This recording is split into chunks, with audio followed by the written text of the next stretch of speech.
My name is Jean Lamb. I am 70 years old. I grew up in this area, and I'm currently living in Cedar Grove. Can you describe where we are right now, like where your house is located? My house is located right on the Canal River. I've got an absolutely beautiful view of the river. I spend most of my time in the summer sitting out on the back deck watching all the work boats, the coal boats going up and down, and it's a fabulous spot.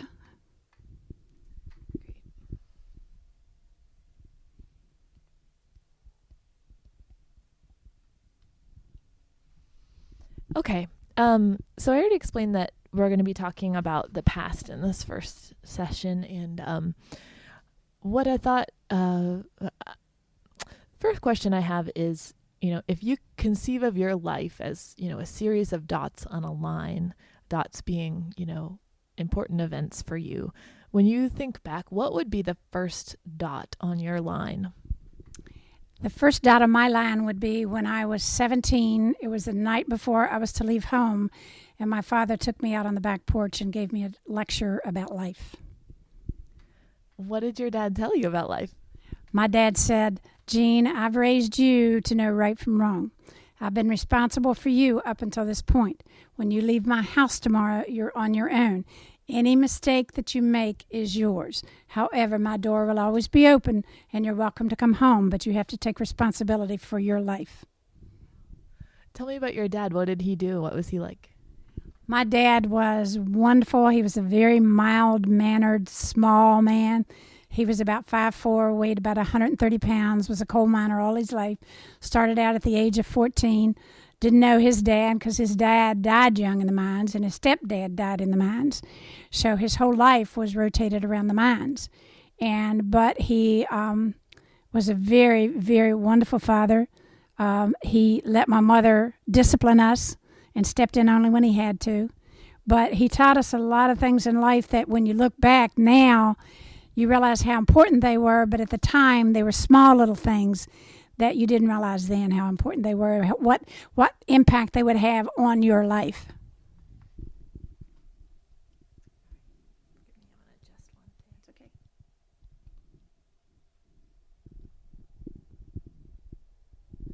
Okay, so he was a coal miner since he was 14 years old. How did he come to be in this area and come to be a coal miner? Well, his family migrated from Kentucky into the West Virginia coal fields because there was no money in Kentucky, and they thought that they could get a better job in the mines here because they were coal miners in Kentucky, and the mines were playing out where they lived in Kentucky. So they moved here and moved over into the Pond Gap, Blue Creek area, and that's where they lived all their life. And when was that? Like, was this before he was born or after? Before he was born. He was born over in Pond Gap. Okay. So he spent his life. Did he grow up at all in Cedar Grove, or did he come here after that? They came in afterwards. It was probably in the 50s when they ended up migrating in this area.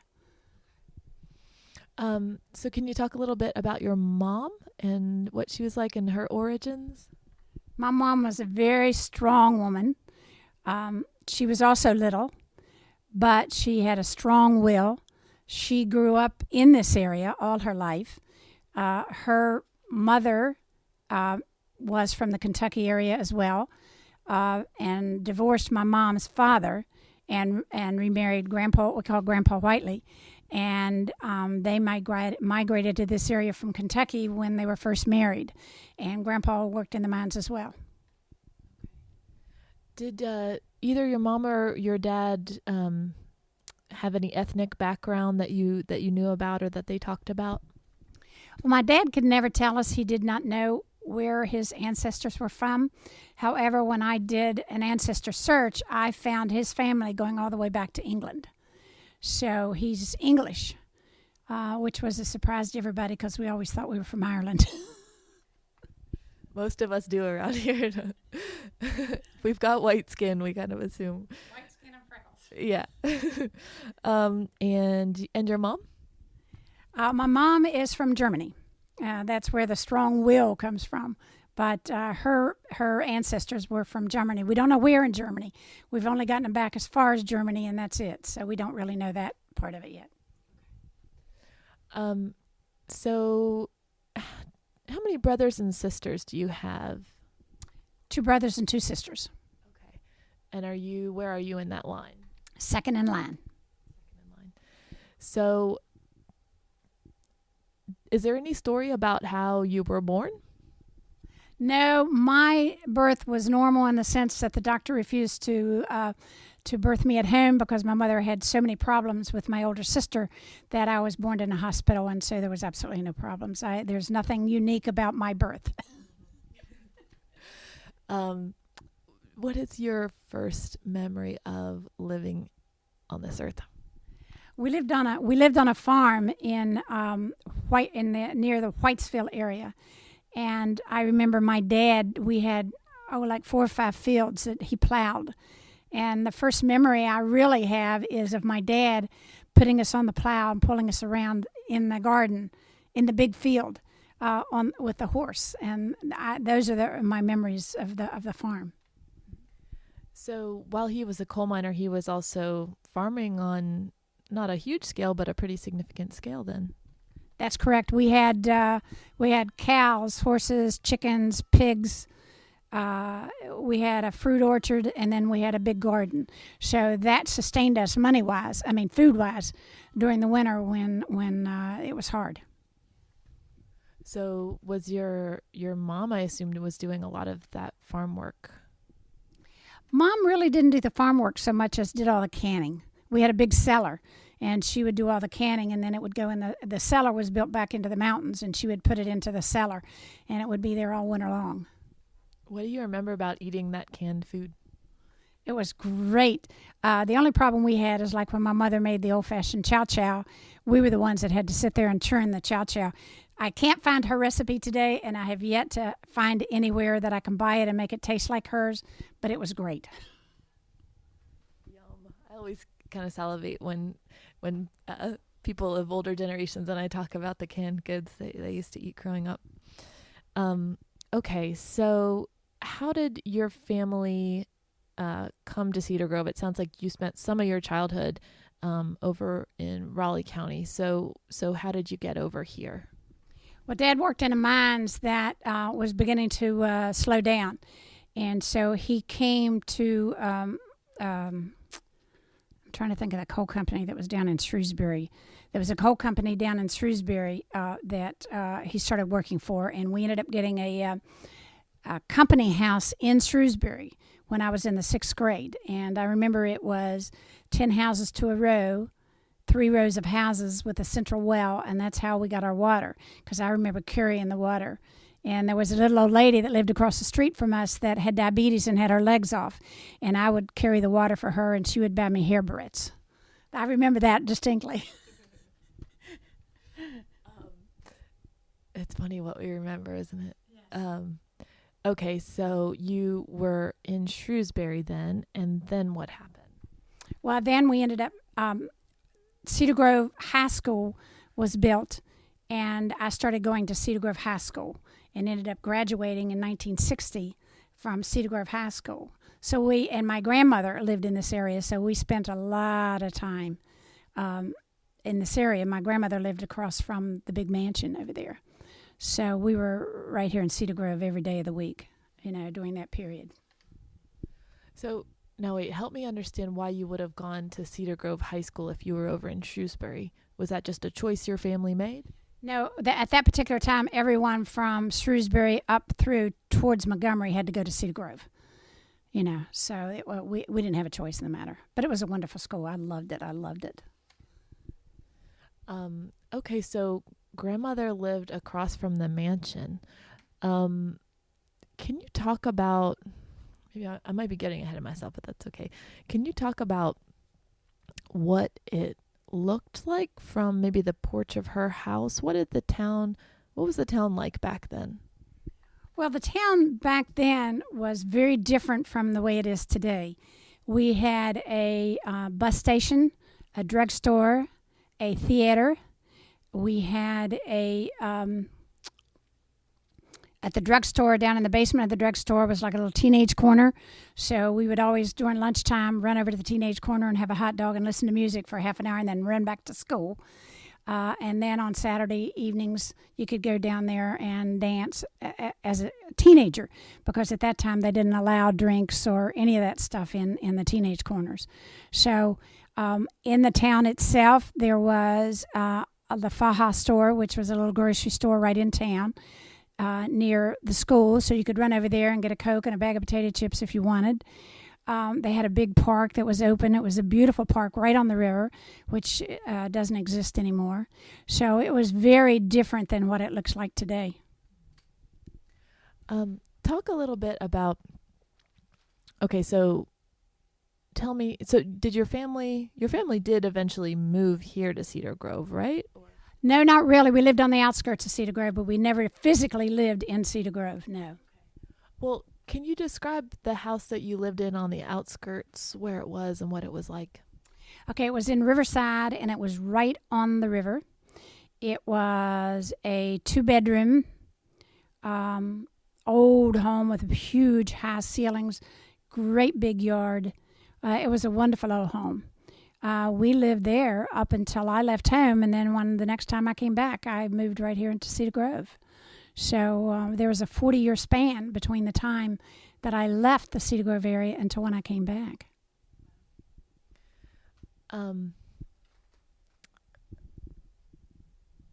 So was your, sorry if I'm getting this confused, but did you say that your dad did work in the mines around here at some point? Yes, he worked for Valley Camp. That's it, Valley Camp Coal Company, which was in Shrewsbury, and he worked there until he retired. So can we talk a little bit about the coal industry and what it was like back then at that time? Did you get the feeling that it was doing well? Was it something that you noticed a lot in your daily life? Can you sort of talk about that? The coal company back then was a big industry, and it was thriving. The only problem with the coal company is they basically owned your life. I remember my mom and dad, they had to buy their food, what they had to buy, through the coal company. And you had to pay them exactly what you owed them, and they took it out of your pay at the end of the paycheck. So if you owed them $90 and you made $91, you had $1 left over, and that was it. So everything you bought, whether it was clothes, food, equipment for your house, furniture, bedclothes, anything was bought through the company store. You lived in a company house, which was $16 a month. That was a 2-bedroom, no running water, no inside toilet, but they basically owned your life. And I remember my mom saving pennies for years in order to get away from the company store. So when you say to get away from the company store, what do you mean? Well, she didn't want to buy from them anymore because she felt like they were just taking the paycheck away from Daddy. But yet she had to buy from them in order to survive. So she saved her pennies until she could go to a regular grocery store, like a Kroger's, and buy groceries and not be indebted to the company store. And that's how we got out of debt, through the company store. Wow. So you were able to scrimp and save kind of penny by penny and get out from under that feudalist style of living. Do you remember what the company store looked like? Do you have any memories of that place? Vague memories. I remember going in there with Mommy, but I don't think that I went there as a teenager, so I don't really have a lot of memories of the company store. My aunt worked at the company store in Ward for years and years and years. I mean, she retired from there as well. So the association with the company stores, she always felt bad about everybody being, it was almost like you were a property of the coal companies, because they of course ran the company stores. So it was almost like you were property of the coal companies. Do you remember having like an awareness of that back then, or is that something that you've sort of come to understand about that time? Like, did your family talk about that in explicit terms? We were all very aware of it because we knew that Mother wanted to get away from the company stores, so it was always trying to save and trying to not buy from the company store as much as possible and just living off of what we had at the house, which would have been beans and potatoes. Most of the day, that's exactly what we had every day of the week. And on Sundays, we'd have maybe chicken. But no, it was an everyday thing with us as far as the company store and the coal company was concerned. So your dad, obviously, and your family, by extension, was reliant on that income from the coal company. But it sounds like you also had this relationship to the company of trying to get out from under it. So can you talk about that dynamic and that tension, how that played out? Well, I think the big impact was just not being able to buy what we wanted to buy, not being able to have the things that we wanted to have because of the company store. And as Mommy tried to save, she made it visibly known to us that, you can't have all that you want. You just have to deal with what we've got. And so in that sense, the tension was there because of trying to get out from under the company store. And then just knowing that the mines was dangerous. It was very dangerous at that particular time. My dad's been hurt, I don't know how many times working in the coal company. They would have fires in there, and I can remember distinctly my dad going in to help them and being inside the mines for days at a time, trying to get rid of the fire inside the coal mines. He eventually got black lung, and I ended up with mouth cancer from chewing tobacco because he chewed tobacco at that particular time, back in the 40s and the 50s. They didn't have any of the preventive equipment that they have today. So he chewed tobacco to get that dust out of his mouth and got mouth cancer and died from mouth cancer. Did you feel, you said beans and potatoes every day. When you were growing up, did you feel like you were poor? Absolutely not. Never. My mother never used the word poor. We never thought about ourselves being poor. We were like everybody else. Everybody in our community, when we lived in the coal mining camp, they had the same thing as we did, So we never, ever thought when we were poor. When we lived on the farm and Daddy would be out of work, I can remember many a time my mother and my brothers walking the creek bed to get coal out of the creek because the coal mines ran over the creek and the coal would fall off the conveyor belts. And my mom would pick up that coal in order to have heat in the wintertime. But again, we never felt that we were poor. We always had food on the table. I don't care what it was. Mother always put it on the table. So we never, ever felt like we were poor. Never. When your dad, how old was your dad when he got sick, and how did the family react to that? I mean, I'm trying to put myself in your place, and I feel like I might have some resentment or something towards the industry. But did you feel that way, or did you? Yeah, how did that? Well, it was a fact of life, and so we didn't resent it. We knew that. Daddy knew that he was going to get silicosis of the lungs.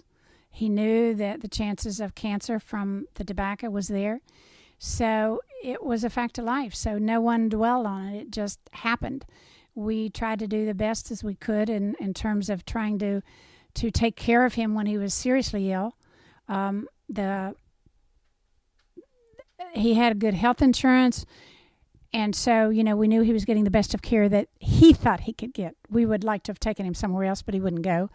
But it was just a fact of life. So nobody resented the mines because that was a choice that he made. And we accepted it and let it go. In fact, I have a brother who went into the mines right after my daddy. After he had came back from Vietnam, he got a job in the mines and he retired from the mines. And now